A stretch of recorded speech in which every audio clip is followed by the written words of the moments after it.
All right, everybody, welcome to the Hystery podcast. I think we're rolling with that name. It's pretty good. History spelled, like mystery only. Correctly. All funny, Right? like Exactly. Seems really good. It's definitely not right. Right. Everybody Just out. you. Everybody out there in the chat, let me know if the music sounds good. If it needs to come up a little bit, I can raise the volume a little bit, but there should be classic music playing in the background to set the tone.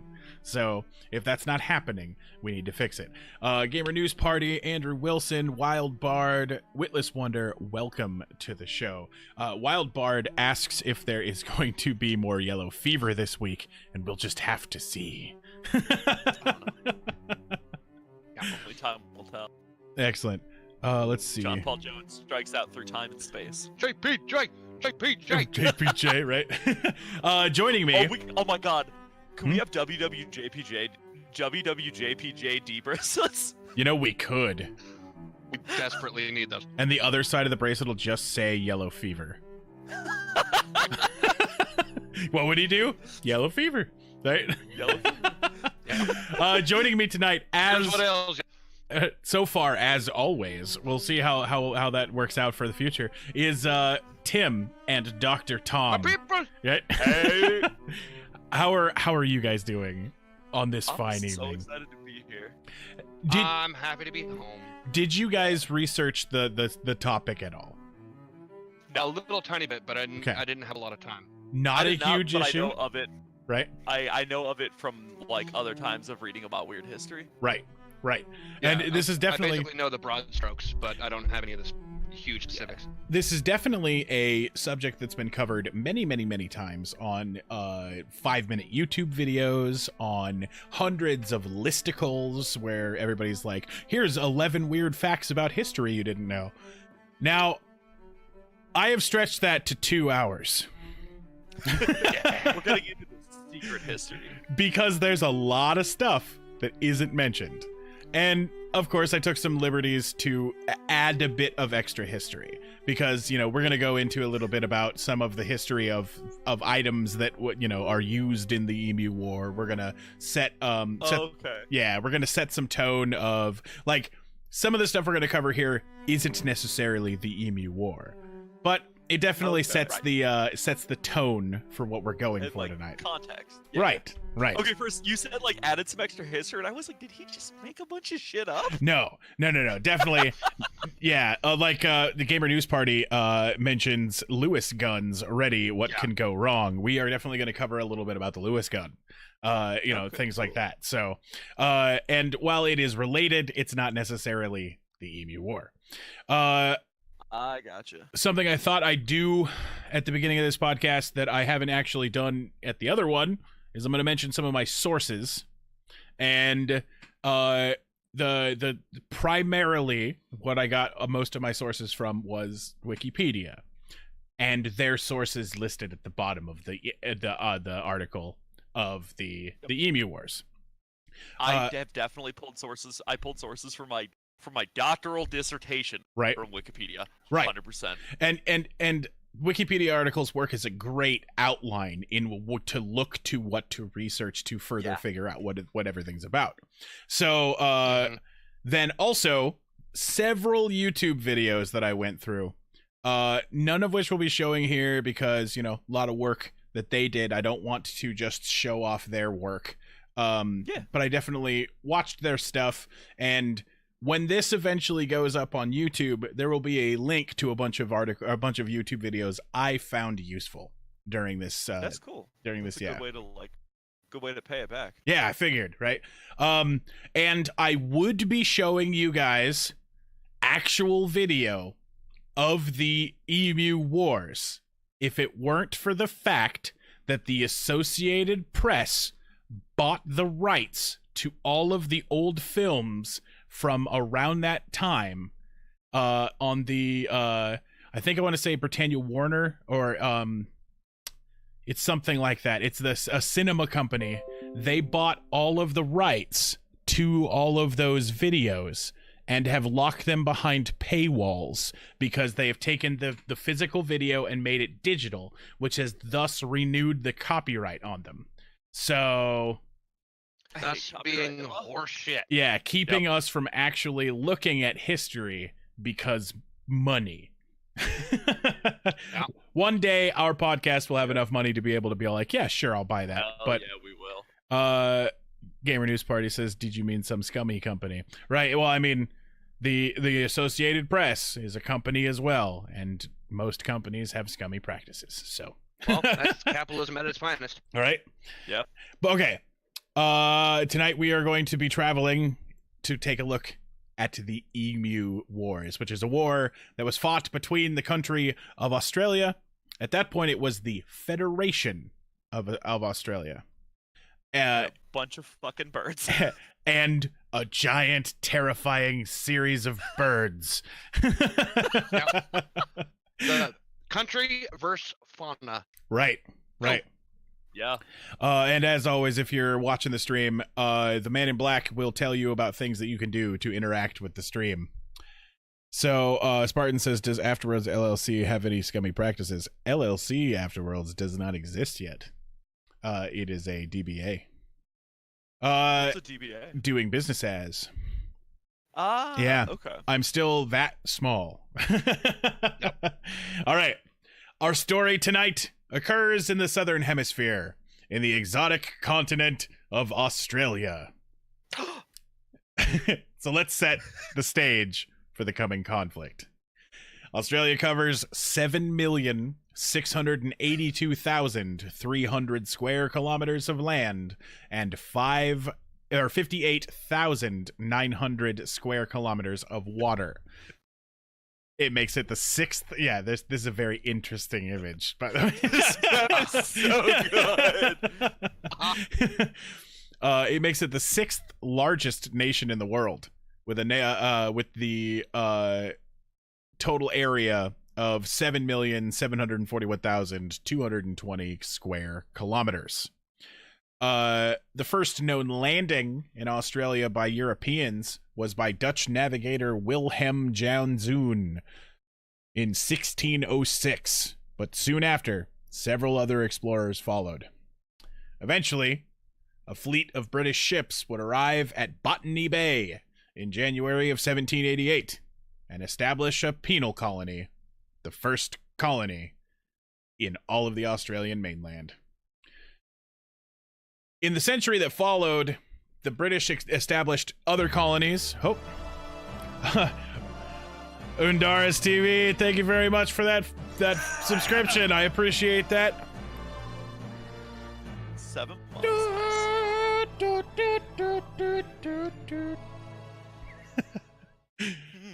7 months, fantastic. Thank you very much for that. Da, da, da, da, da, da, da. I mean, getting to go through all of those things, I was so excited about, like looking up old, like classic, like epic as I could find. Yeah. Thank you very much for that applause. That's Carmen Burana, right? I think that's the name of it. Yes, I believe that's the right name. I don't have him on hand anymore. I had to look them all up. It's from It's O Fortuna, and it's O from Fortuna. Carmen Yeah. Yeah. All right. That's fortunate. I love that song so much. Right.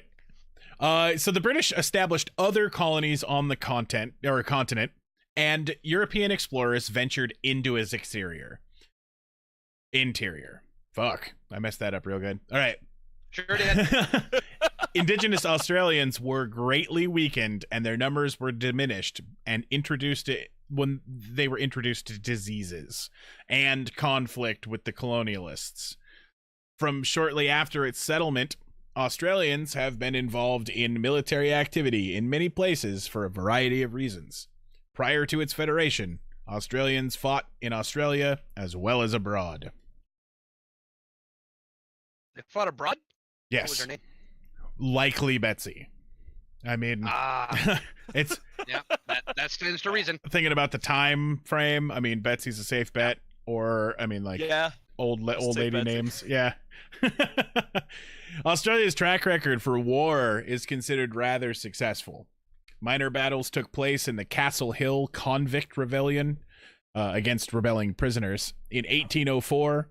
And according to officials, 233 convicts led by Philip Cunningham, a veteran of the Irish Rebellion in 1798, as well as a mutiny on the convict transport ship the Anne.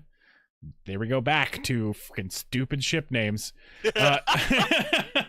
Escaped Why from not like the SS will murder you if you mutiny? Right. Like, come on, give me a good name.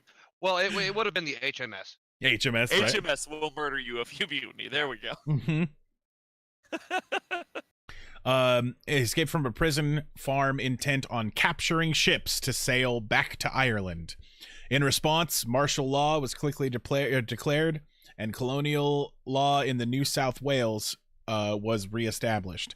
The mostly Irish rebels gathered reinforcements and were hunted by the colonial forces until they were sequestered in 1804 on a hillock named Vinegar Hill. Under a flag of truce, Cunningham was arrested, and troops were charged by the rebellion and crushed by a raid. 9 of the rebel leaders were executed, and hundreds were punished before martial law was finally revoked a week after the beginning of the battle. Dang. There was also... real quick, go ahead. Gamer, just to let you know, no, JPJ did not captain the Betsy. He was a sailor on the Betsy. Right. That's right, yeah. There was also the Eureka Rebellion, which was a rebellion instigated by gold miners in Ballarat, Victoria, who revolted against colonial authority in the United Kingdom. Right? It culminated in the Battle of the Eureka Stockade, which was fought between miners and colonial forces of Australia on the 3rd of December, 1854, at the Eureka Lead, and was named for the stockade structure that was built by the miners during the conflict. The rebellion resulted in the deaths of at least 27 people, the majority of whom were rebels. So, Australia seemed to have a pretty good track record. Right, so far. Get the shit together. Yeah. Right? Yeah. And as many as 20,000 Australians fought in the South African Wars against the Boers. Significant battles included Sunnyside, I'm gonna mess this one up really good. Slingers Fontaine, Pink Hill, Diamond Hill, Coster River, and Elands River. Sunnyside, in particular, although considered a minor action, was fought on the 1st of January in 1900 during the Second South African War, which was a flying column formation of 500 British soldiers, Canadian soldiers, and Australian troops under Lieutenant Colonel T.D. Pilcher of the North Cumberland Fusiliers. When they attacked a camp of 180 Boers near the township of Douglas, with a barrage of fire from 2 machine guns, the Boers were taken completely by surprise. And I'm not saying that this information is super relevant going forward, but I will let you make your own decisions in the future. Oh, God. Sounds like the Australians did not mess around and were not afraid to kick ass and take names. Right. Well, I just want you guys to, using surprise formations, 2 machine guns. Things that you guys need to know. Yeah. Tim, how long do you think, after what we've just discussed, it would be before Australia would actually become a nation? It's not even Australia at this point. It's still British colonies. So are you talking after the South African... Right. South African Wars. Yep. I'm not sure. I'm pretty sure Australia became a nation in the late 1800s, early 1900s. Mm-hmm. It does say guess. It's not like you have to get it right. I'm gonna go with 20 years. 20 years. Dr. Tom, how long would you say? Roughly 5 seconds, because they were slaughtering things with machine guns. And don't fuck around with machine guns. Gamer News Party says 80 years. Well, Fun fact, rugby was so popular in South Africa that in 1902, there was a temporary ceasefire in the Second Boer War so that a game could be played between British and Boer forces. Please tell me the British forces won. I feel like a terrible journalist. I didn't look that up. I should know this. I should know who won the game. But what we just covered was in 1900 exactly. All of that was before the Commonwealth of Australia had come into being, when the federal constitution was proclaimed by the Governor-General, Lord Hopetoun, on January 1st of 1901. So almost 1 year later, they became Australia. The Federalist Papers that they had, the Federalist Constitution, was a agreement with Britain that Australia would be able to govern itself instead of being separated colonies. So they were still very, very, very allied with the British at this point. But they were their own federalist group. So, for the record, the British Boer rugby match, while there was a ceasefire called for the game to be played, never actually was played. Oh, wow. And I wanted to make a joke, because if I hadn't found that, because I did a little digging, I was gonna say, well, the results were really contested, and that's how the ceasefire ended. They just went back to murdering each other. You what? No, that was a fucking goal. All right, so now that Australia was its own fully fledged federation, its military streak continued. It sent a warship to the Boxer Rebellion in China to back British forces there. And it wasn't long after that Australia entered into one of the most deadly and notorious wars that the world had ever seen. World War I. Oh. Yeah. Actually serious there, you know? I thought you were going to say the most deadly and serious wars ever. The Emu Wars. Well, Squidpunk asks, don't they have a weird agreement that the Queen could disband their parliament as long as the Queen agrees not to disband the parliament? I mean, that sounds like something that would happen there, right? Gamer News Party says that the game was canceled after the players started using grenades. Yeah. Australia's involvement in the First World War began when Britain and Germany went to war on the 4th of August in 1914. Both the Prime Minister Joseph Cook and the opposition leader Andrew Fisher, who were in the midst of an election campaign, pledged full support for Britain. The outbreak of the war was greeted very well in Australia, as in other places, and with much enthusiasm. Yeah, they might be able to play more rugby. Right? The first significant Australian action of World War I was when the Australian Naval and Military Expedition Force, the ANMEF, landing on Rabaul on the 11th of September, 1914.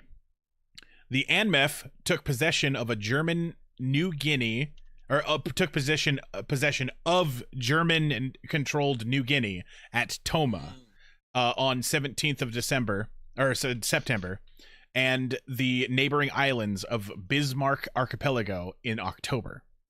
On the 9th of November, the Royal Australian Navy made a major contribution when the HMAS Sydney destroyed the German raider, the SMS Emden. So, Emden's a pretty cool boat name. Yeah. I mean, and naming a boat after, you know, your capital is pretty cool too. Like, yeah, because I can see the USS Washington being a cool ship name, which I think it is. But yeah, that'd be dope, right? So, and then they fought in World War I in the Middle East. The Middle East campaign began in 1916 with Australian troops taking part in a defense of the Suez Canal on the Allied reconquest of Sinai Desert. The following year, Australian and other Allied troops advanced into Palestine and captured Gaza and Jerusalem. By 1918, they had occupied Lebanon and Syria. And at that point, 1918, Turkey sued for peace. So yeah, they fought long and hard in World War One. The Australians in the Middle East. Go ahead. There's a lot of old folk songs about the Australian involvement in World War One. The most famous being "Waltzing Matilda." Oh yeah. Or the band played "Waltzing Matilda," not the actual song itself, but it's a folk song about a guy, and yeah, it's really good. Right? Yeah. The Australians in the Middle East fought a mobile war against the Ottoman Empire in conditions completely different from the mud and stagnation of the Western Front. Mounted troops of the Austrian Light Horse and Imperial Camel Corps endured extreme heat, harsh terrain, and water shortages. Yet, casualties were comparatively light, with only 1,394 Australians killed in the 3 years of fighting. Dang. So they did relatively well. Yeah. Dr. Tom, would you rather have fought in World War I or World War II based on your current knowledge? So based on my current knowledge, chat, feel free to weigh in. My understanding of World War I was that in a lot of ways, so it depends on could I have been an Australian? If I get to be an Australian in World War I, fuck yeah, let's do it. But my understanding is that by and large, the trenches were pretty close to a literal definition of hell. Right. And in World War II, we had nice things like penicillin. Right. So I'm gonna go with just based on penicillin alone, I'm gonna go with World War II, I think. But if I could pick to specifically be part of the Australian Mounted Corps in World War I, that sounds pretty dope. Would you want to be on a horse or a camel? Oh, dude, a camel. Right. All right, Tim. Tim, what would you think? World War I or World War II based on current knowledge? A quick rebuttal to Tom's comment. Being part of the Australian Mounted Corps was not exactly great.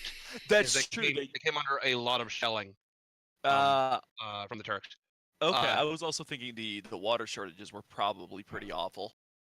Right. Dehydration is horrendous. But in terms of whether I'd fight in World War I or World War II, again, like Tom said, it depends on who I'm fighting for. Like if I'm fighting for Canada, who gives a shit? Right. But in terms of the knowledge I'm currently aware of, I'd much rather fight in World War II. Right. The reason I asked this question for everybody, in the chat and for you guys to know, is just to continue to set the stage of what these veterans after this war were like. So if you guys were like, oh, I'd rather fight in World War II, imagine being these guys when they came back from World War I. Yep. And an interesting piece of information that I did not know until I did the research for this story.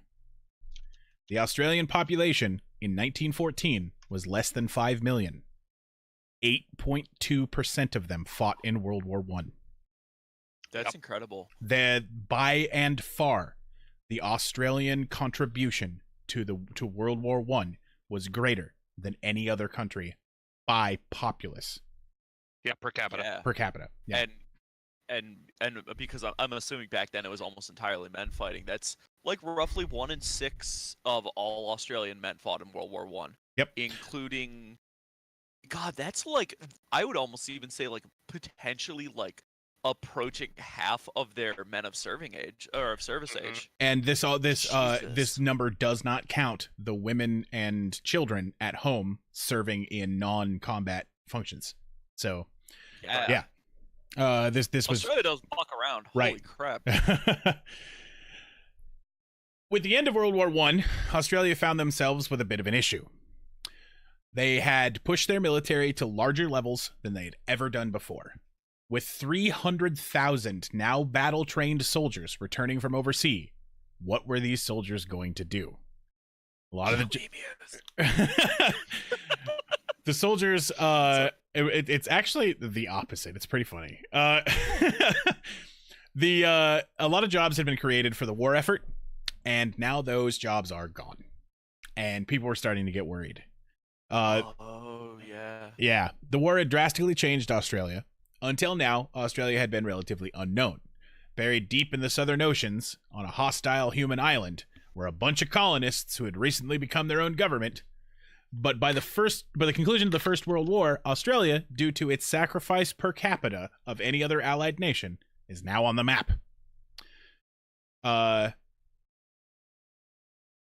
yeah, and like I figure like when a country is ready to fling like basically all of their men of service age and turn itself into like pretty literally a war nation, like for those years they as a country more or less did war, and it seems like not that much else. Like I'm sure there was other stuff still, but don't screw with a country that's willing to be like, all right, our entire country is coming to kill you now. Right. No, I want that.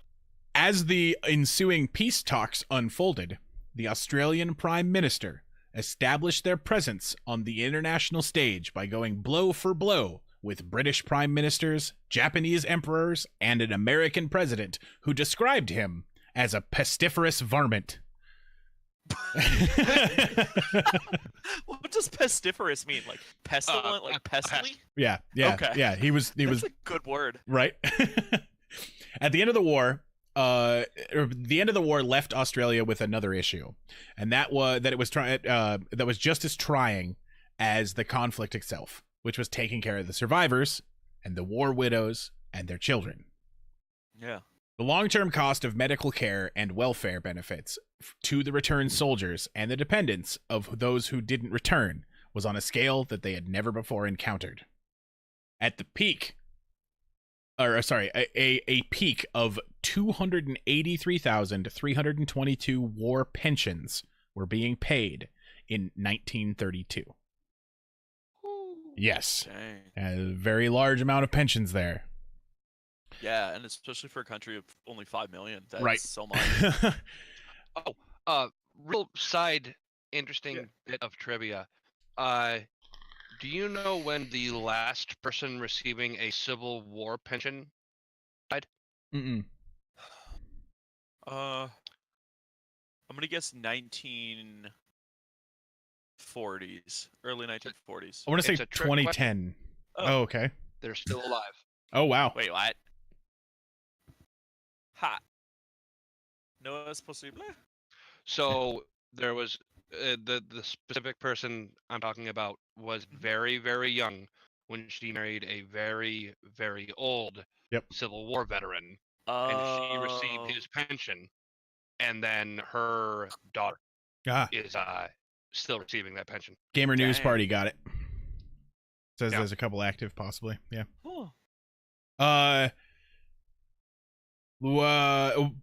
Interesting. Another side note. Something I learned while researching for this episode. Australia received its final payment from Germany for World War One. Like, because everybody had to get reparations, right, after the war, because there's war taxes and stuff, right? When you lose, you have to pay everyone.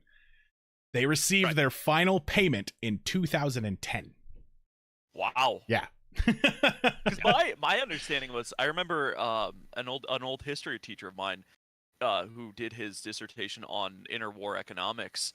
I remember him talking about that. His conclusion from all the research he had done was basically that there were reasonable odds that World War II would have never happened if not for the reparations of World War One, because they absolutely crushed the German economy for like multiple decades under reparations. Right. And Germany was like, all right, to hell with this. We're not going to live under your yoke forever. We're coming to kill you. And I mean, not that I'm like defending World War II Germany. Jesus. Right. Okay, so Australia's heavy dependence on primary exports meant that Australia felt the Great Depression and as it affected the country acutely. As an imperial dominion, Australia's economy was very intricately linked with Britain. As well as trade, Australia was still very dependent on industrial capital from Britain. So as the British economy slumped after World War I, so did the Australian economy. Right. They're tied hand and foot. Right. Unemployment levels in Australia reached a record high of 29% in 1932. Ooh. Which was one of the highest ever seen in the world at that point. Damn. Right. The country was in full-scale panic during its tumultuous period, but they had a plan. The Australian government gave a large number of the Aussie ex-soldiers, along with some British veterans, land and instructions to take up farming in Western Australia. Go make products so we can sell products. Right? Yeah. Up until this point, the land that they consider the land that they gave them to be of marginal value. But if some farmers could put in some backbreaking work, they could turn it into some profitable fields. And with the onset of the Great Depression in 1929, these farmers were encouraged to increase their wheat crops, with the government promising and ultimately failing to deliver assistance via the form of subsidies. Yeah. In spite of the recommendations of the promised subsidies, wheat prices continued to fall. In October of 1932, these matters were becoming very intense, with the farmers preparing to harvest the crops while simultaneously threatening to refuse to deliver the wheat. I want everybody to notice. It's half an hour into the podcast. And I have not once even mentioned the word emu. I have not yet begun to emu. That being said, you're about to. Right? I know this part of the story. So, fun fact. At this time, because of how bad it was, 30,000 British migrants returned to Britain between 1930 and 1936. The rest of our story will take place in the year 1932, which is mentioned quite a few times in the last couple of slides because it's the worst time, which is the perfect time It was the best of times. It was the worst. for an unexpected enemy to attack.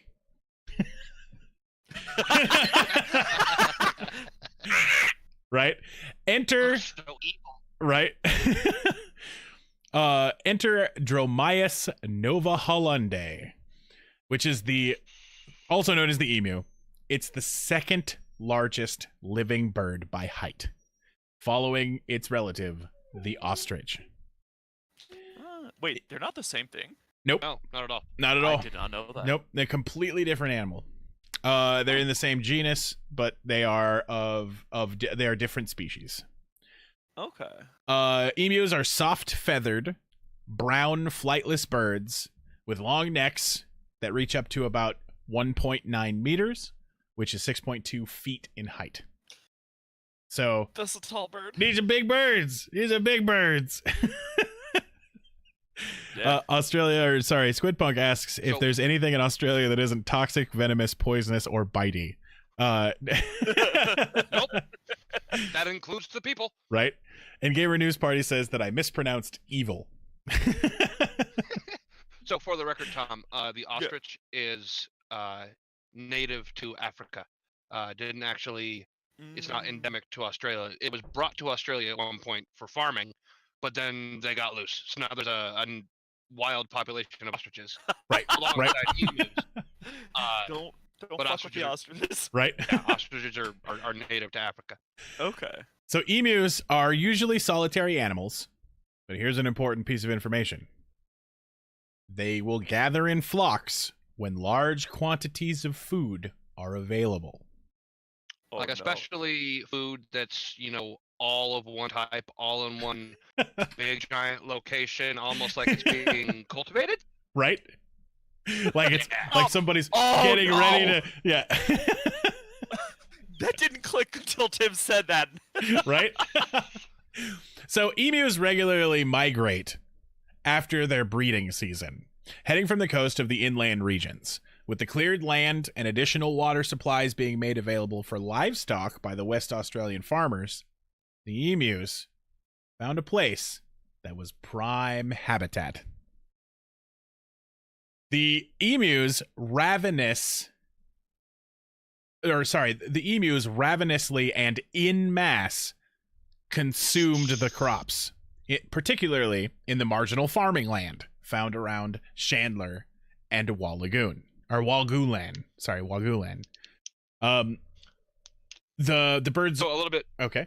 A little bit of more information on this. I from what I understand from a little bit of research I've done and things I remember from the past, the emus ultimately came to the fields because the fields destroyed their natural habitat. Therefore, cutting off their wild food source, or at least not cutting it off, but diminishing it, such that they had to look elsewhere for food. And hey, look, fields full of food. Well, the info that I've got here says that it was a perfect storm for them. The fact that there was readily available food, readily available water, and little resistance. The farmers had added something very important to the land that was, it kept things like predators out of the area.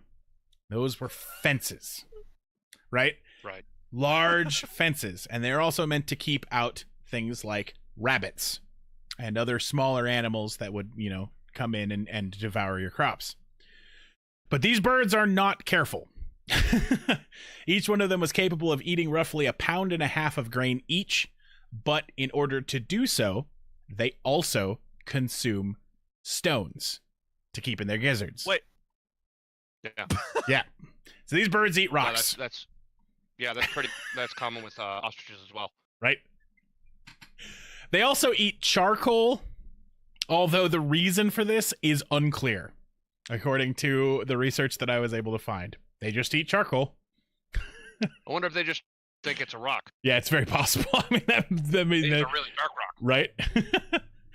Also, they can't really jump. They can jump a little, but they can't jump a lot. Not much. Right? Yeah. So they needed to enter the fields, and there's only one way that they could do it. Emus can't jump like white men. Right? By crushing the fences and leaving large gaps in the fences. So these birds... Also, there's a lot of birds. Right? That is like a horrifying stampede of birds. Yeah, it's awful. Like, I think one might even call that a fucking plethora. Right? Nothing was safe. Not to mention the amount of filth and feathers that were deposited in these fields. Oh, yeah. The fence holes also caused an entirely different problem, as now rabbits could enter and cause further problems. Oh, no. Right. Yeah. Well, big giant hole in the fence. All of a sudden, your fence isn't a fence. Yeah. All right, Tim. You walk outside and you see roughly 1,000 giant terror birds. What do? Well, they're terror birds, so running isn't really an option. Right. I go back inside and I shut the fucking door. Call my family and tell them I love them? Right? Yep. Try and look as unlike food as possible. Right? I'm not wheat. I'm not wheat. I'm not wheat. Do this with my arms and just try to pretend to be a terror bird. Just fit in with the emus. All right. Day 3. They still don't suspect. Right. So the emu is an omnivore. It eats both plants and animals. It likes to eat caterpillars, large insects, small lizards, rodents, flowers, seeds, buds, and shoots. So and people. Right. And souls. Like Squidpoke says to nuke them from orbit. That's the only way to be sure. All right. So, as you can imagine, the farmers... Oh, what a soup catcher on that guy. Right? As you can imagine... Pestiferous varmint. Right? Farmers had problems with all of this that's going on at this point, right? They relayed their concerns about the birds ravaging their crops and the a deputization of ex-soldiers were sent to meet with the Minister of Defense, Sir George Pierce. So when you guys said go back inside or blend in with the emus, they called the army. Nope. No. Right. Nope, just go back inside. It's fine. It's fine. Right? Sir Problem with George... going back inside is right. then they eat all your food. Right. exactly. Gotta protect your food, bro. That's fair. I guess maybe I should say, when you open up your pantry and you see 1,000 terror birds. Yeah, I'm just gonna starve. It's fine. Right. Sir George Pierce was an Australian politician who served as senator for West Australia from 1901 to 1938. He began his career in the Labour Party, but then later joined the National Labour Party, then the Nationalist Party, then the United Australian Party, and served as a cabinet minister under prime ministers from all four parties. So this guy was getting around. Yeah. He was dude. Yep. He was later referred to in Parliament as the Minister of the Emu War by Senator James Dunn. Interesting fact. Not a compliment, I'm guessing. Yep. Interesting fact. The article on Wikipedia for Sir George Pierce does not in any way, shape, or form mention the Emu War, and I find this very shameful. As you will see, he is very involved in this for quite a while. So I gotta wonder if this is like an ancestor or grandson or whatever that's like, nope, stop smearing that fucking name. Exactly. Quit calling him the Emu Minister. Like, oh my god. So, having served in World War I, the soldiers were well aware of the effectiveness of machine guns, and they requested. Yeah, Lewis guns. Yeah. Right. They requested that the military deploy such action. They specifically requested machine guns. The minister readily agreed, although with conditions attached. The guns were going to be used by current military personnel, and troop transport was going to be financed by the Western Australian government, and that the farmers would then provide food, accommodation, and payment for the ammunition. Pierce also supported the deployment of on the ground that the birds would be good target practice. Although it has been argued. Like he was very, very wrong. Yeah. Right. Yeah. Nightmare King, thank you very much for that lurk.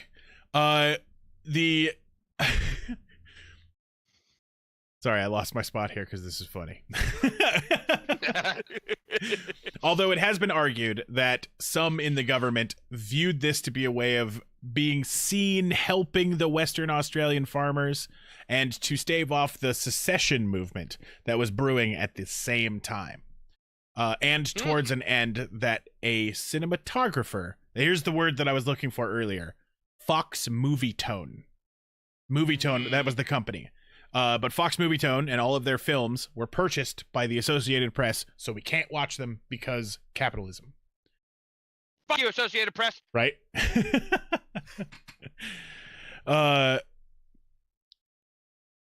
Military involvement was due to begin in October of 1932, and the war was conducted under the command of Major G.P.W. Meredith of the 7th Heavy Battery of the Royal Australian Artillery, with Meredith commanding soldiers Sergeant S. McMurray and Gunner J. O'Halloran, armed with 2 Lewis guns and 10,000 rounds of ammunition.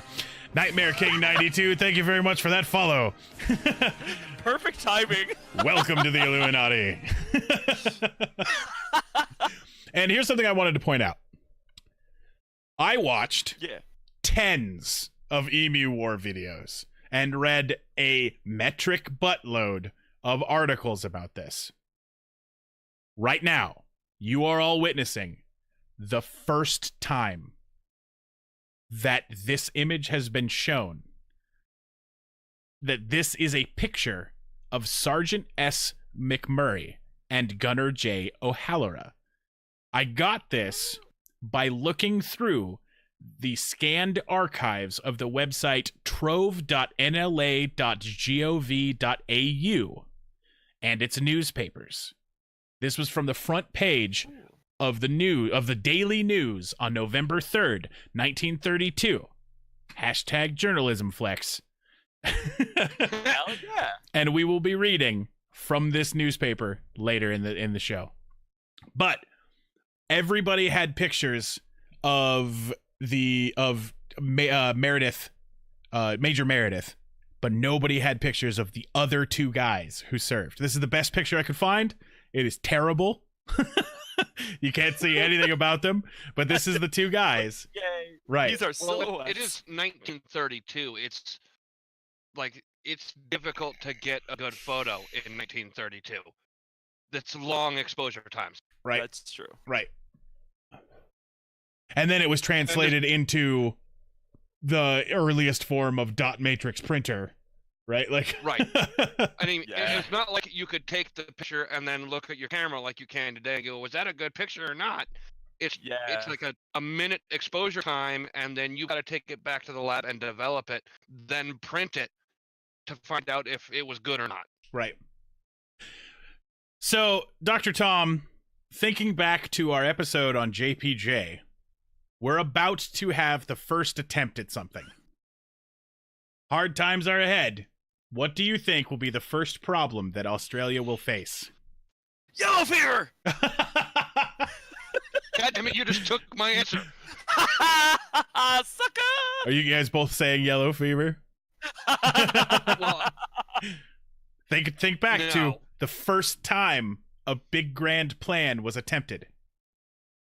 There's something that they could not expect. Weather. Australia is the world's second driest continent after Antarctica, with an average annual rainfall of below 600 millimeters and over 80% of the country, and below 30 or 300 millimeters over 50. But not that month. Most of the central part of Australia is uninhabited, Right? or at least sparsely inhabited. I shouldn't say huge uninhabited. desert. Wild Bard Yeah. got it too. But not that month. Until November 2nd, it rained I stand by very yellow fever. heavily. And it caused the emus to scatter over a much wider area, preventing the mission from going forward. The command in charge of the operation felt that chasing the mobs of the emus all over the vast area would be too much work, and they didn't want the machine guns to be dragged all over Hell and Halfacre. So, when the rain cleared and the emu hordes returned to the fields of wheat, the troopers were finally deployed with orders to assist the farmers and, according to a newspaper account, to collect 100 emu skins so that their feathers could be used to make hats for the light horseman infantry. Or light horseman cavalry. Like, Waste not, want not. Exactly. Hell yeah. Damn it. So here's that article, and I'm going to read it here. And this is what people were saying in 1932 on the day after the very first time that they went out to go fight the emus. Holding their own, champions emus strategies. Or Campion. Sorry, that's the name of the place. Campion, right? The emus are more than holding their own against the Defense Department's crack gunners. The first day's warfare saw their ranks, variously estimated to be between 5,000 and 10,000, reduced by only 20. Major Meredith and his men can possibly claim more victims of their fire, for many birds, obviously wounded, did not drop. The emu is a hardy bird, and settlers say that with a bullet, it will fail to kill it outright. After an exhibition shoot, which saw the emus retire with about half a dozen casualties, the day was spent visiting the paddocks by the Lewis gunners, Sergeant McMurray and Gunner O'Halloran, their weapons being transported on motor trucks. Wait, did they kill 6 birds and call it a day and be like, yeah, we got them? They killed 20. Oh, okay, I thought you said a half dozen. They killed 6, and then they all ran away. Right. So then they went hunting. Right. Okay. And then it's the thing about I got this is like I had to double layer them, so let me find out where it is. No less than 9 cars full of settlers formed the expedition, and doubtless the cavalcade had much to do with frightening the birds. All day long, the emus proved an elusive target. Generally, they managed to keep thousands of yards between themselves and their pursuers. McMurray and O'Halloran proved themselves crack shots by bringing down birds nearly 3/4 of a mile away. But for 2 reasons, they were unable to mow down the pests as anticipated. First, the long range. The nearest to the party could get to the emus was about 600 yards. And second, 2 birds appeared, not flocks of several hundred, but in groups of 30 or 40. The farmers have been raging a second war on the pests. One settler killed 700 on his property, and the birds are now very wary and hard to approach. Such difficulty was experienced in getting within effective firing distance that it was decided to lie in ambush at sundown at a dam and wait for the birds to come to drink. Gunners, pressmen, and photographers waited for an hour, but their patience was unrewarded. Oh, no. So as you can tell, basically what it comes down to is a big giant military expedition to go shoot birds, and it turns out wild animals are scared of cars and loud and things that make super loud noises. Right? Who'd have thunk? Yep. Yeah. They didn't quite do it. Oh my god. So here's the official reports, right? So that's what the news published that day. But the official stuff gathered throughout military reports and stuff like that. On November 2nd, the men traveled to Campion, where some 50 emus were sighted. As the birds were out of range of the guns, the local settlers attempted to herd the emus into an ambush. But the birds split into much smaller groups and ran in various directions, and then became much more difficult to target. Nevertheless, while the first fusillade from the machine guns was ineffective due to range, the second round of gunfire was able to kill, and this is according to military reports, a number of birds. What? In the official report, it says we killed a number of birds. Oh my god. Yeah, basically, it might as well have said we killed between 1 and another number. Right. We killed a fair few. Later in the same day, a small flock was encountered. And then, another phrase used in the official reports, perhaps a dozen of the birds were killed. Oh, mate, we thought perhaps. Vinuak with the stream. Here's a quote. This is a quote from Gunner J. O'Halloran. There's only one way to kill an emu. You shoot him right through the back of the head with his mouth closed, or through the front of his mouth when his mouth is open. That's how hard it is. That I apologize. God. I apologize for my Australian accent there, but Australian accent there. But it's worth it, right? Exactly. I won't put that one on the one where you can donate to make me say it. Oh, come on. Come on. The Lewis gun. This is the gun that they used, right? That is a cool looking gun. Right. The Lewis gun, or Lewis automatic machine gun, or Lewis automatic rifle, is a First World War era light machine gun of United States design that was perfected and mass-produced in the United Kingdom. And it was widely used by troops of the British Empire during the First World War. It had a distinctive barrel cooling shroud that contained finned aluminum breech-to-muzzle heat sinks to cool the gun, and a top-mounted pan magazine. Yeah. Lewis, so the Lewis served through the end of the Korean War. It was also widely used as an aircraft machine gun, almost always with the cooling shroud removed, because you're in the air and the airflow is good enough for that, right? Right. The Lewis gun is also the most recognized classic light machine gun in the world. Yeah. It was used as a template for a couple of the rifles in Star Wars. Yep. Oh. Yep. Very much. Oh yeah, it was. I remember those Top Magazine guns in Star Wars. Yep. Yep. Very, very cool gun.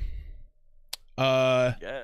Fun fact: the Wikipedia page for the Lewis gun does list the Emu War in its service record or service history, and that makes me very happy. So the guy who okayed the war, that's not in his Wikipedia profile. The gun they shot the emus with, it's listed. Right. Well, the gun didn't fuck up. The Australians did. Well, yeah, the gun performed exactly as the gun was intended to, right. But basically they used the wrong gun. Right. Yeah. Another fun fact here. The Lewis gun was also the first gun ever put on an airplane. And it looks hilarious and badass at the same time. Yeah, that does look like I'm gonna murder you and look stupid while I do They're it. in their little gyrocopter. Fucking... Where's the pedals? Right? I feel like that gun is going to be too strong for that little jalopy. Right? Right? Like... Well, the way they fly is they point it backwards and shoot. Video game physics just...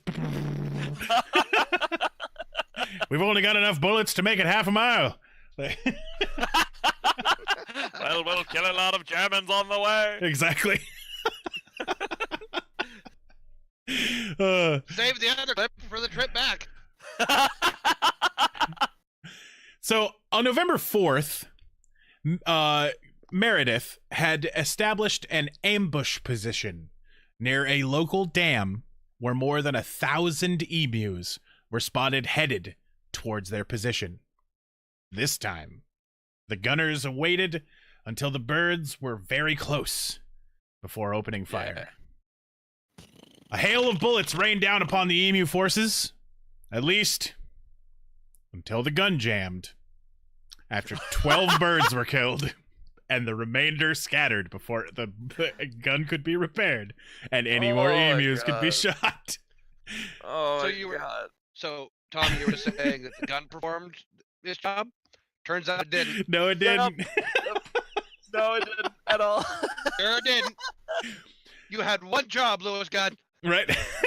Job was to kill things, and you failed. After that failed attempt, no more emu were sighted on November the 4th. So now I know my birthday shares the day with the day that the Lewis gun failed.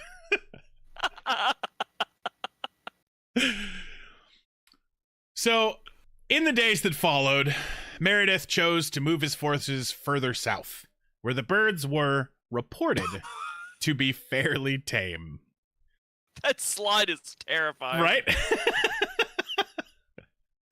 But apparently, a tame emu is still a force to be reckoned with. By the 4th day of the campaign, the army observers noted that each pack seems to have its own leader now. A big black plumed bird, which stands fully 6 feet high and keeps watch while his mates carry out their work of destruction and warns them of our approach. That was written by an army observer. Like one of the men like that was supporting these guys dropped by and was all like, they've messed with us. This just sounds increasingly like Jurassic Park. Andrew Wilson says that these emus look like they're just about to drop a sick mixtape. Like, they're about to drop a diss track on fucking Machine Gun Kelly or something like that. Oh my God. Machine Gun Lewis. Right? Bring the ruckus. Right? All right. So, Tim, what would you name these new elite emu units? The black plumed terror birds that warn everyone else. Like, are these evolved emus, elite emus, leader emus, e-mutants?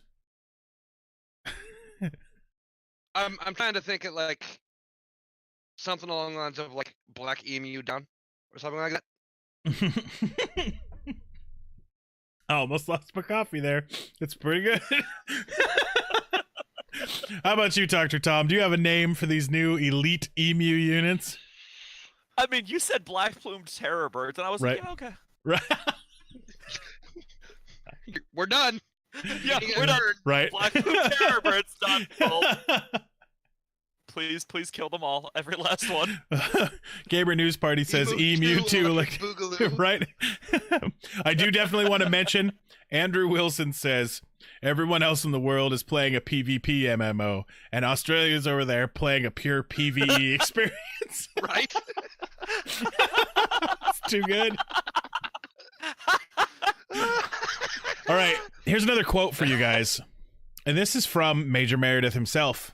If we had a military division of these bullet carrying of the bullet carrying capacity of these birds, it would face any army in the world. This was I love how bullet carrying there means ability to get shot a right? fuckload and not die. Right? Well, and I'm guessing conversely, if you take that as literal, I'm guessing emus can carry a lot of weight in bullets. Right? That's true. Vinuath says shadow plumes, which sounds Warhammery enough. Yeah. Yeah. Or MMO-y. Like, I was thinking the black-plumed terror birds could also be the raid boss in light of Andrew Wilson's comment. They're the ones who have mana bars. Like, that's the one you watch out for. So Meredith went even so far as to mount one of the guns on a truck. No! The trucks are loud and they scare the birds, you asshole. This was a move that proved to be rather ineffective, as the truck was unable to gain any speed on the birds. The ride was so rough. What? I was going to say, turned out emus can run really fast, and they don't like roads. Right. The truck was unable to gain any speed on the birds, and the ride was so rough that the gunner was unable to fire any shots. Oh, yeah. The emus that saw them coming bolted, usually keeping a good kilometer ahead of Meredith and his men. But when they did catch up, it was often even worse. Shortly after, the papers reported that the truck had accidentally rammed into an emu. The body became wedged in the steering gears of the truck. Oh, that's disgusting. And they had to swerve, and they demolished half a chain of fencing. On the other hand, that is an emu. Doing the emu's job for him. That is like the 15th emu they've managed to kill so far. Fuck Right? you, fat mama. Squidbug says, what's the top speed of that bad boy? A light jog, right? Fun fact, an emu is a fast-running animal. It can reach 30 miles an hour pretty easily. Damn. Also, fun Like fact, I said, emus can run pretty fast. in the 1930s, cars went about 50 miles an hour, but not off-road. Oh my god, their suspensions were probably not good. Oh, That yeah. would've been a hellish ride. Right? Just like my ass. You were just in a really, really, really fast, like, what are those, the Red Rider, right? Like, the fucking little red wagon, right? All right. So, by the 8th of November, 6 days after the first engagement, 2,500 rounds of ammunition had been fired.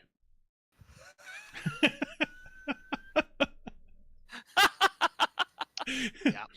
The number of birds killed is uncertain. One account estimates it to be at 50 birds. Other accounts that have been called into question, being provided by the settlers, put it at 200 to 500. And the settlers had reasons, as you guys will find out, to inflate those numbers. Meredith's official report noted that his men had suffered 0 casualties. I'm glad nobody died to the fucking bird. That's not true. There was a fence. Right. Though that was just a bystander. And steering gears. Right? Yeah, that Jeep. That car was totally boned. Hold on. What are you, emu feather in the cap? Let me see. Yes, they did get an emu feather in the cap. Gamer News Party wanted to point that out. All right. By November, a number of birds that were killed was about 50, some saying 200 to 500, and the official report said that there was no casualties. The ornithologist and president of the Royal Australian Ornithologist Union Dominic Sovereignty said, right? Yeah. I mean, let me try that one more time.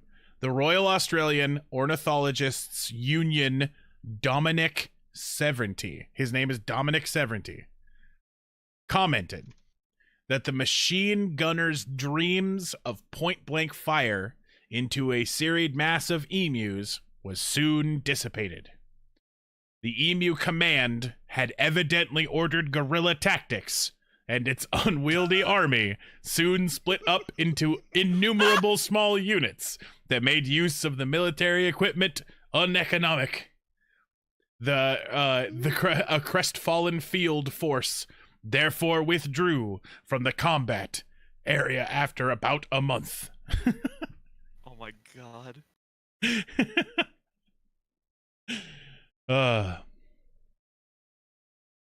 So back. Oh, go ahead. I'd like to point out one piece on that previous slide.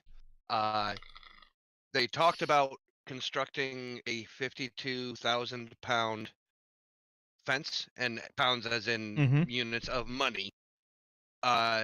If you account for inflation and move that to US dollars, that's a $4 million fence. Damn. They should make the emus pay for it. Right. I hate. Exactly. In fact, I'm gonna read a little bit off of this page here. New strategy in a war on the emu. When the Western Australian State Cabinet last week approved the expenditure of £52,000 as a special defense measure, this represented the opening of yet another major engagement in an unceasing war against an enemy as old as Western Australia itself. Now, some of this is cut off because this clip is actually cut off. But this war, ironically enough, is one being continually waged against a creature regarded at home and abroad as the national symbol of Australia. It's on their crest. They have an emu and a kangaroo and a crest. That is Well, yeah, because the emus won the war. Right. It was part of the peace talks. They had to put them on there. Stop murdering your whole country. Right.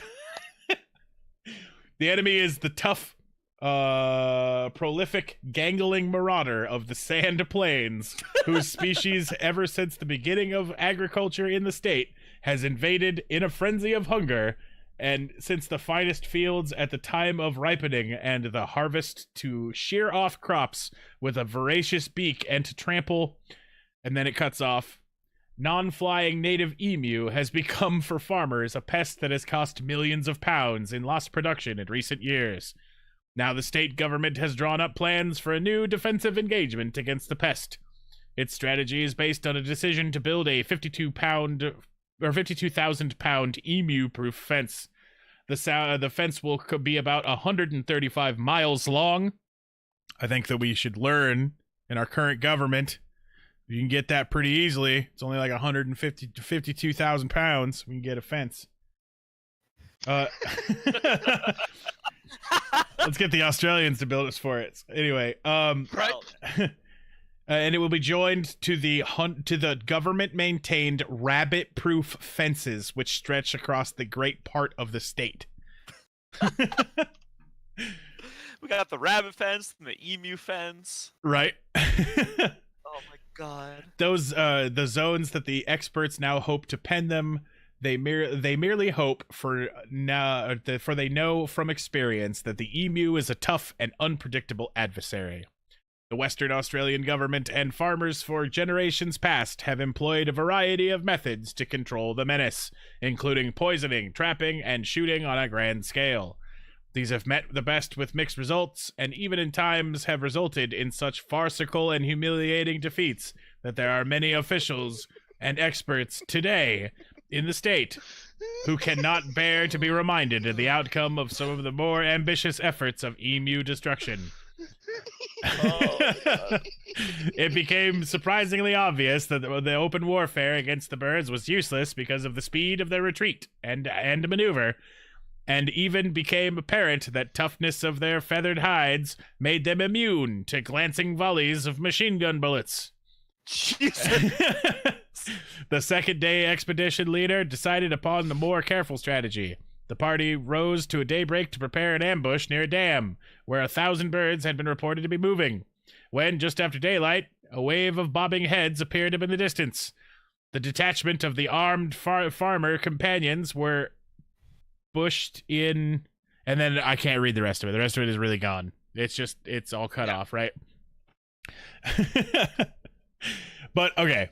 This sounds more like a zombie horror than fighting goddamn birds. It's still pretty good, right? Gamer News Party just mentioned that they still did better than Italy in any world war. Oh shit! Just shots fired. Just dropping T. All right. Back off the front, another battle then yet raged. This battle wouldn't be against the emus, but against the cities themselves. When the people of Australia heard what Pierce was doing, they protested very hard. Senator James Guthrie led a fight against Pierce's plan, which the press quickly named the Emu War. Guthrie said that it was unnecessarily cruel, and if the emu had to go, he argued that it should be done through more humane and less spectacular methods. I will say, I feel like, actually, having read World War Z, I remember one of the big notes, and part of the reason this reminds me of that is they talk about that at the beginning of in the fiction of it, at the beginning of World War Z, they try just machine gunning all of the zombies, and it doesn't work because they're just like, okay, bullets, what else? Right. And you have to shoot them in the front of the head while the mouth is open, or the back of the head while the mouth is closed. Right. And what they wind up doing, at least in World War Z, what they wind up doing is they make huge blocks of riflemen. Right. That it's just aim for the head, pop the head, aim for the head, pop the head, and We'll get there. Right. We'll get there. Okay, I swear to God, if Australia adopts those tactics, emus are zombies. Well, right. The Australian military didn't. Emus are zombies. Right, we'll get there. Okay. Yep. Stop jumping ahead, Tom. I'm sorry, this just keeps reminding me of World War Z. What that makes me think is that Max Brooks based that book off of the Emu Wars. We've just blown it open. We've blown the case open, wide open. Yep. Max Brooks, I've got your number. We've done it. Ladies and gentlemen, we've got him. I'm on to you. All right. Case closed. All right.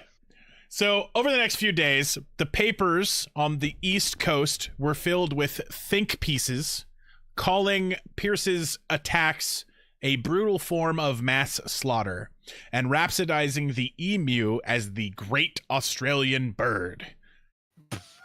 Without the support for the little satans, right?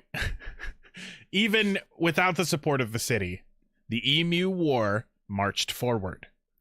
The farmers would adopt any effective method to protect their crops, one paper declared, and would not ask the permission of anyone before doing so.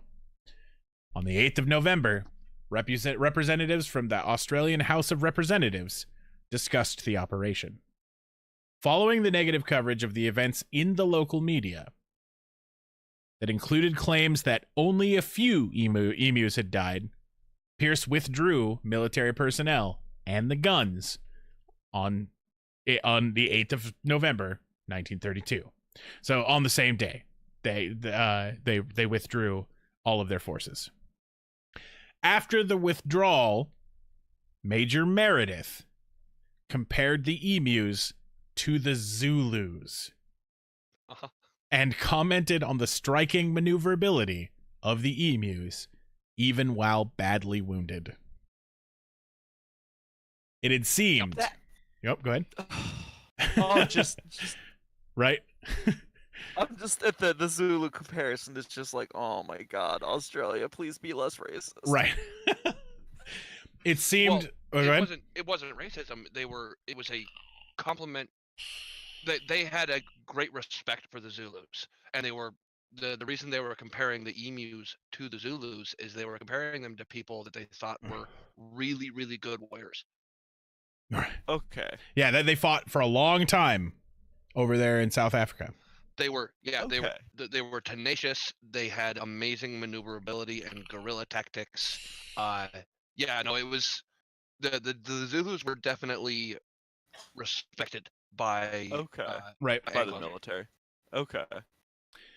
On that day, I just heard like comparing people of color to wild animals. Jesus Christ! Oh my God! Please no. Oh right, yeah. My immediate reaction.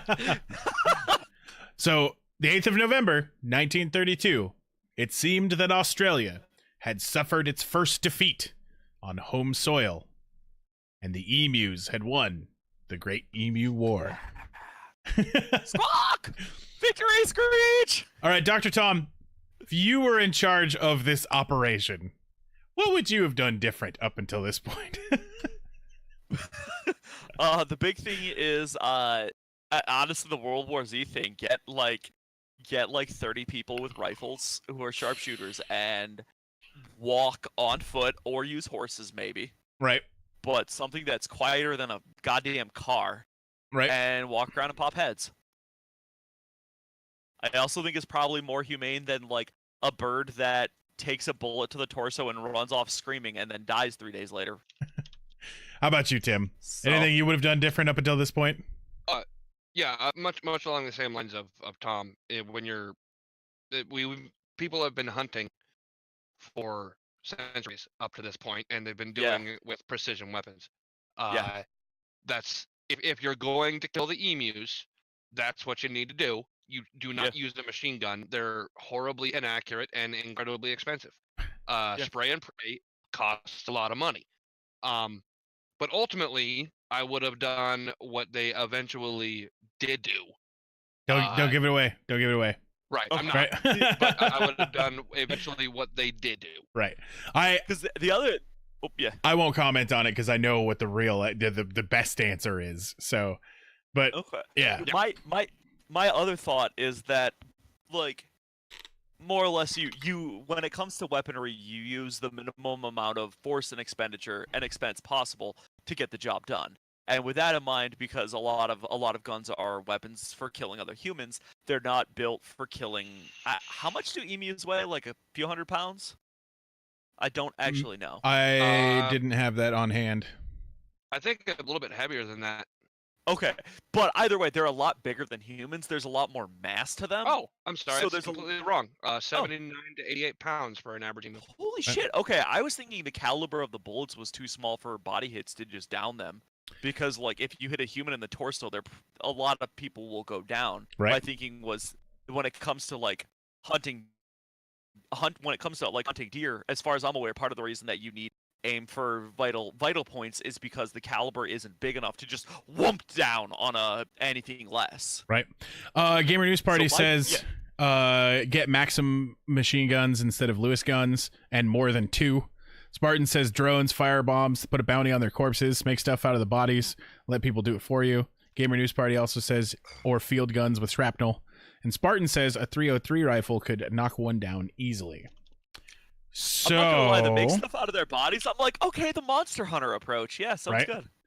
When Pierce gave the order, Perth's Daily News reported, no treaty of peace has been concluded, and the emus remain in possession of the disputed territory.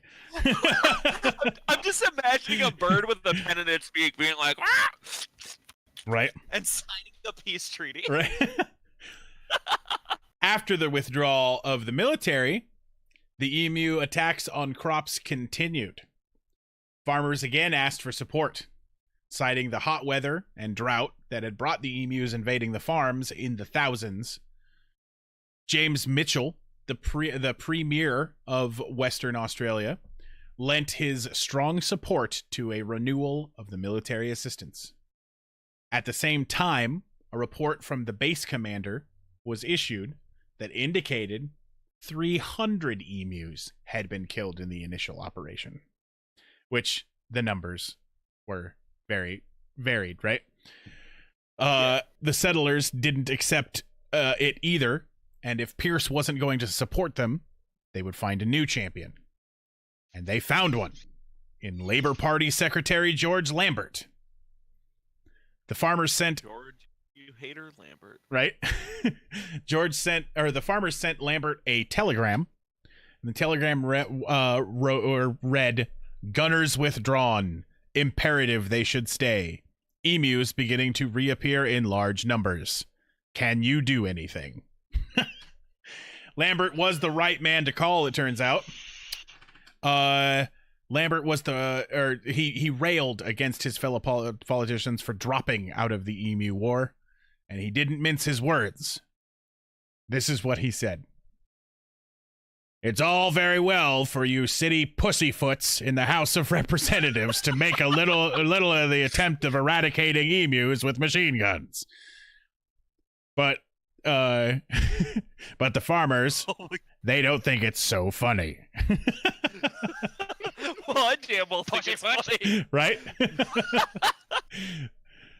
George Pierce reapproved the Emu War on November 11th. "Such strong representations have been made to me," he announced, "that I have approved the machine gun party returning to the wheat belt to destroy thousands of emus that are causing tremendous damage to crops." The Emu War was back in full swing. Taking to the field. When will you Nope. learn? Right? Oh, you don't win against the emus. Exactly. You just survive the emus. Right. Taking to the field on the 13th of November, 1932, the military found a degree of success over the first 2 days, with approximately 40 more emus killed. Yeah! Right? On the third day, the 15th of November, they proved to be far less successful, but by the 2nd of December, the soldiers had finally got their shit in gear and were killing approximately 100 emus per week. Meredith was finally recalled on the 10th of December. In his final report, Major Meredith claimed that his teams had expended 9,860 rounds of ammunition and had killed a total of 986 emus, with a ratio of exactly 10 rounds per dead bird. Sounds like that man was making a whole lot of shit up. This was consistent with the experience of one farmer who hit an emu with his truck that December. On examination of the dead bird, they found 9 bullets in its body, which had been stuck there for at least 2 weeks before the bird was killed by the truck. Holy Christ! What the See, they just needed a higher caliber rifle, basically a rifle that shot trucks. The Lewis gun at that time fired 303 British rounds. These are not small projectiles in any way, shape, or form. So, actually, I completely forget, and I'm dumb as a rock when it comes to guns. What does a .303 actually mean? Like, I assume it's a measurement. It's diameter, I believe. Okay, is that diameter in inches? I think it's in millimeters, but I'm double checking to make sure I don't lie to you. .303 millimeters would be minuscule. I feel like it's .303 inches. Also, if anybody in chat knows, Right. we definitely had some gun chat going. But I was definitely looking at it. These before they have their shells on, right? Before they have their jackets on, they're 3 inches long. They are measured. It is measured in hundreds or thousandths of an inch, or in millimeters. So this would be 303 thousandths of an inch. Okay. So this is a third of an inch, roughly. And Gamer News Party says that it is a 30 cal. Yeah, that's the big fat bullet. Yeah, that bird got hit by 9 of them. Oh my god! And was still running around for 2 weeks. I call hacks. Exactly. Turn off your god mode, Jesus Christ. Exactly. So this was a rather successful military endeavor at this point. The 10 rounds per bird is not the worst, especially when you look at a lot of, military stats when you've got, thousands of rounds spent per casualty type of thing, because that's true. They do different stuff. For one extreme example is the Korean War. In the Korean War, they would just fire into the jungle in the mornings for what was called a crazy minute, or the wild minute, or something like that. So they would wake up at dawn and fire into the jungle. And for a whole minute, they would continue to fire. They don't know if anybody's out there. No reason, no alarms had been tripped, but it prevented anybody from attacking in the dark or at dawn or anything like that. And it definitely showed a lot of dominance in the area. So it worked out. Yeah, exactly. So bullets per casualty in war is really hard to track. There was something like 9 billion ammunition made in the U.S. for World War I. So holy Christ. Yeah. Deadwolf says emusing.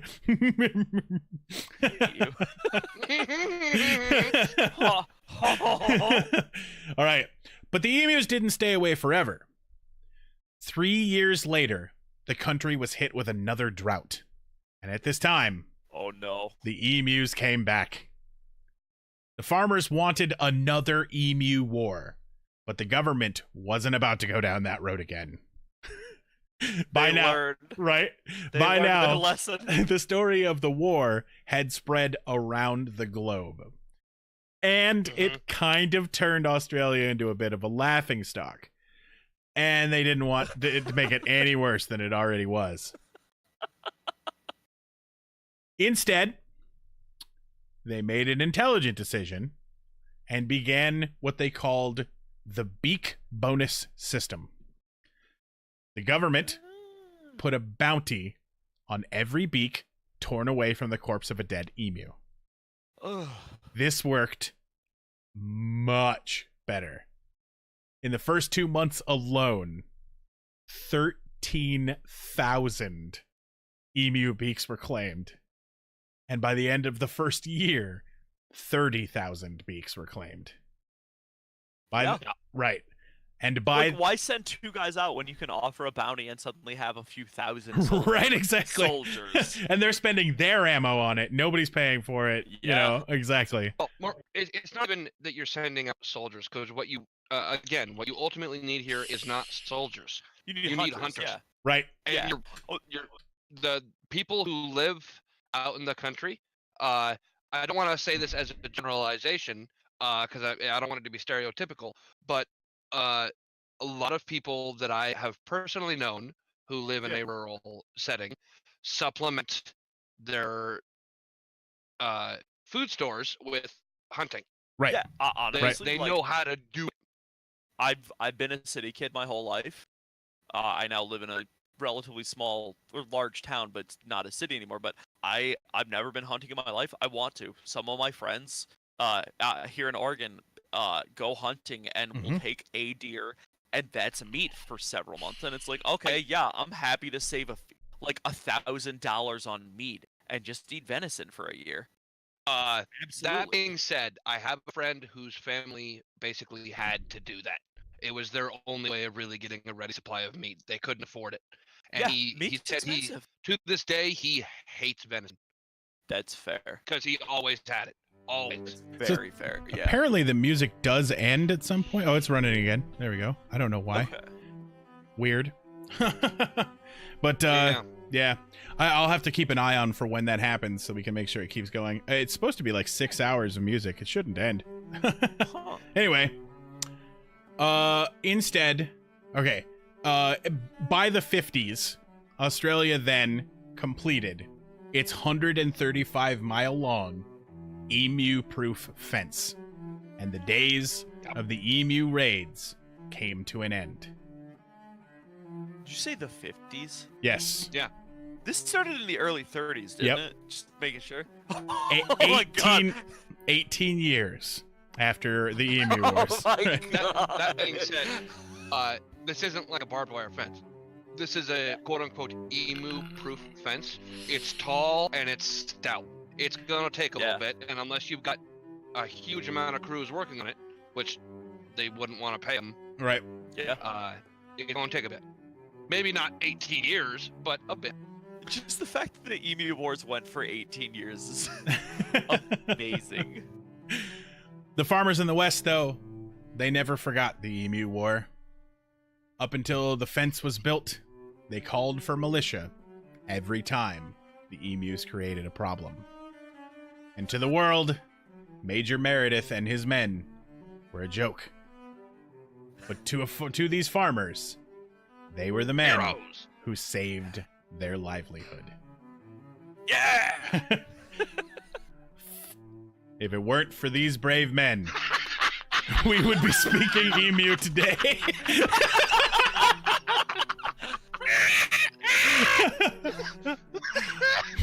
Oh my God. Also, the fact that I got to craft this image, I made this image. Right? I'm so fucking proud of it. Fucking war memorial. Oh my God. Like, that better be one of your desktop background now. Right. And another piece of information. You sent me that in high res? Right, yeah. Another piece of information for everybody. I thank you very much for that applause. The wiki entry for the military history of Australia does not mention the Emu War, and this is a shame. So, the man who started the Emu War does not mention it on his wiki. The history of Australia's military does not mention it on his wiki. But the Lewis light machine gun, in fact, in its service record, it's like the third one down, says the Emu War. Also, Chad has a really good point that emu and soldier image would be a dope shirt. Yeah. I should do it. Have that and just say I like, would love that shirt. Right? like remember the emu, remember the emu below it, Right?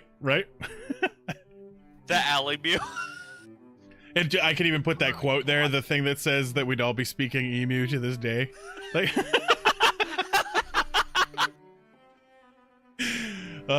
okay, so I managed to stretch out 5 minutes of content on everybody else's videos to an hour and a half. So I think we did okay.